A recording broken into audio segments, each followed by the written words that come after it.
Welcome to a fresh episode of Legal Wrangle, where we will track major judicial developments that has taken place in the last few weeks in the realm of international taxation.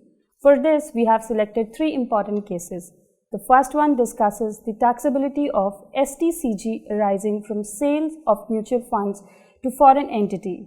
The second one discusses the taxability of referral fee accrued to overseas entity in the absence of its business connection. And the third one discusses the taxability of cabin crew and pilots' payment made by an airline company.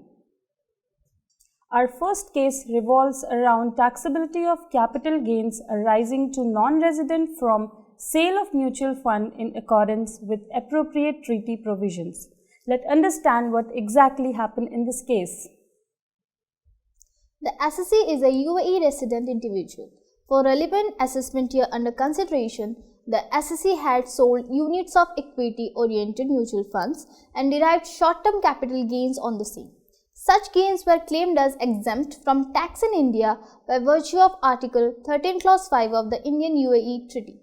The revenue, however, noted that the instrument of any equity-oriented mutual funds was nothing but a share, and therefore, as per Article 13 Clause 4 of the treaty, STCG would be taxable in India.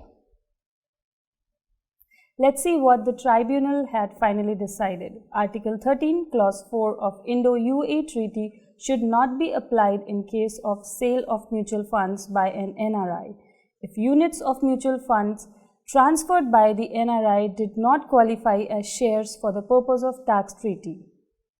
STCG arising to UAE resident from sale of unit of equity-oriented and debt-oriented mutual fund should not be liable to tax in India in accordance with provision of Article 13 Clause 5 of Indo-UAE DTA.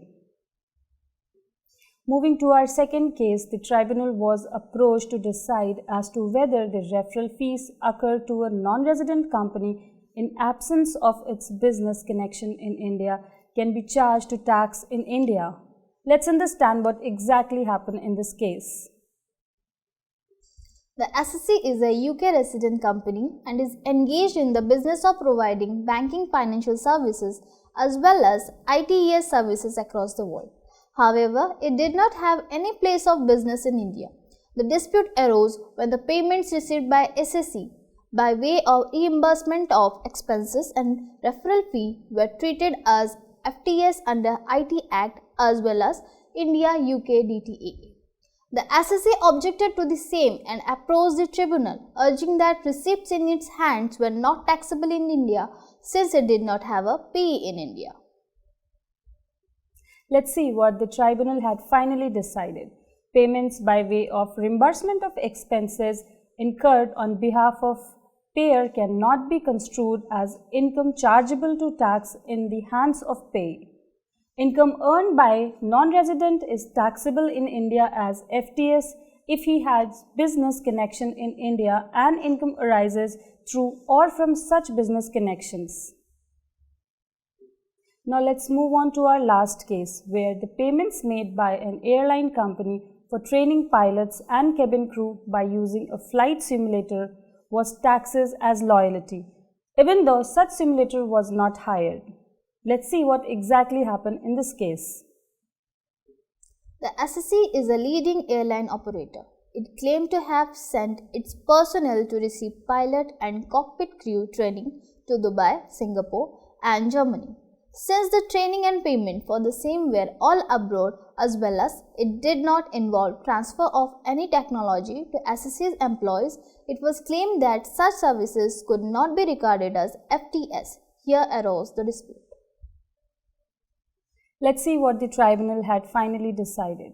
Payments made by an airline company for training pilots and cabin crew by using a flight simulator will not qualify as royalty if the trainee has not hired such simulator or made payment for right to use it.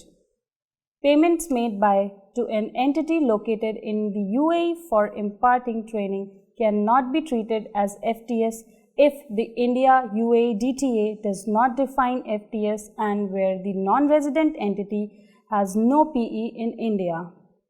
TDS liability is unsustainable if fastened by relying upon a retrospective amendment to the Finance Act, which was not in force at the time when the payments were made. With this, we wrap up this episode of Legal Wrangle, and next time we will bring some more interesting cases from the world of excise and customs. Thank you for watching. Goodbye.